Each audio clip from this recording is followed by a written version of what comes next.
Anthony Joshua's gigantic. So big. He's so big. He's so much bigger. Bro, he got hit with a bomb and breaks his jaw in 2 places. Don't do this very long, because there's a price that you pay that is not worth it. It's not worth it.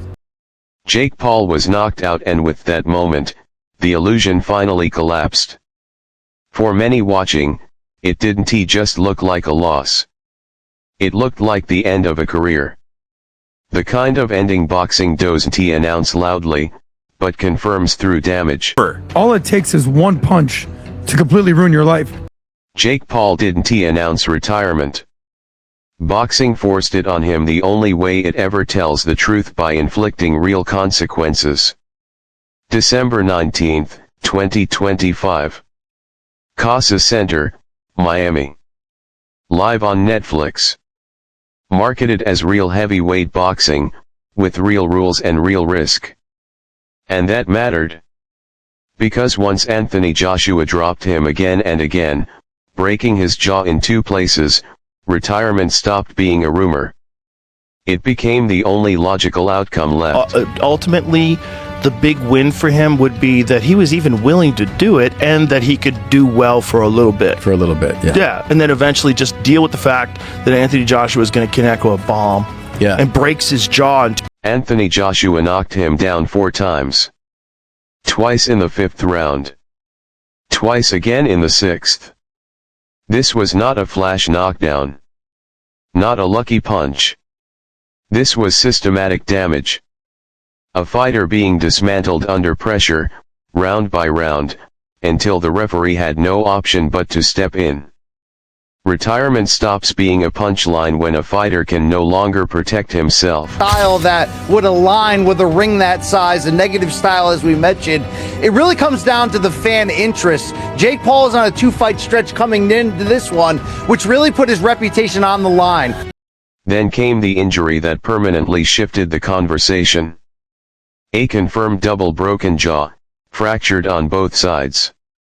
Immediate transport to the hospital. No post-fight press conference, not because he refused, but because he physically could not speak. Surgery followed. A liquid diet followed. Wires followed. At that stage, retirement is no longer about ego or pride. It becomes medical reality. So he's 28 years old, 29 next month. Don't do this very long, because there's a price that you pay that is not worth it. It's not worth it. And that price is depression, deep depression, a severe brain imbalance that's going to lead you to addiction. Before the fight, he sold invincibility. After the fight, he was counting recovery weeks and learning how to eat through a straw. You cannot talk your way out of structural damage. You cannot promote your way out of bone failure. This is the moment where retirement stops being hypothetical and becomes unavoidable.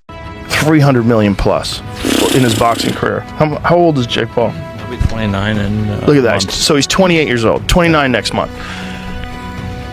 When a fighter leaves the ring unable to speak, unable to eat, and unable to deny the damage, the sport makes the decision for him. That night, the conversation changed permanently. The body answered the question louder than any promoter, contract, or microphone ever could. It leads so many people to impulsive behavior. So many people become gambling addicts, drug addicts, alcoholics after their fighting career. It's you could only take so much. The boxing world didn't hesitate. Former champions and analysts went straight to the truth. They called it a mismatch. They called him exposed. Some said his career was finished. The tone wasn't emotional, it was corrective. Like boxing finally clearing its throat after years of forced politeness. It's my year. Just everything that's happened in my life, like I was taking L's after L, and I just mean that in that sense. I don't mean it just by like success. Duke McKenzie broke it down with brutal clarity. Jake lunged with his punches. His balance collapsed under pressure. He stumbled over his own feet. He reached upward and missed because he simply couldn't reach Joshua cleanly. Every technical flaw that had been hidden against smaller or compromised opponents was dragged into the light all at once. Jake Paul tried to throw a shot, he would lunge in, jump in, and because he was so short, he'd miss. And then he ended up stumbling over his feet and falling over. Sometimes in that fight, it reminded me of, have you seen that Kung Fu film called The Drunken Master? Michael Bisping focused on the calm dominance. Joshua never needed to be reckless. He didn't chase. He didn't rush. He let power, patience, and experience do the work. Jake never worried him, no wobble. No panic. No moment where Joshua had to adjust. The difference in class was obvious from the opening bell to the stoppage.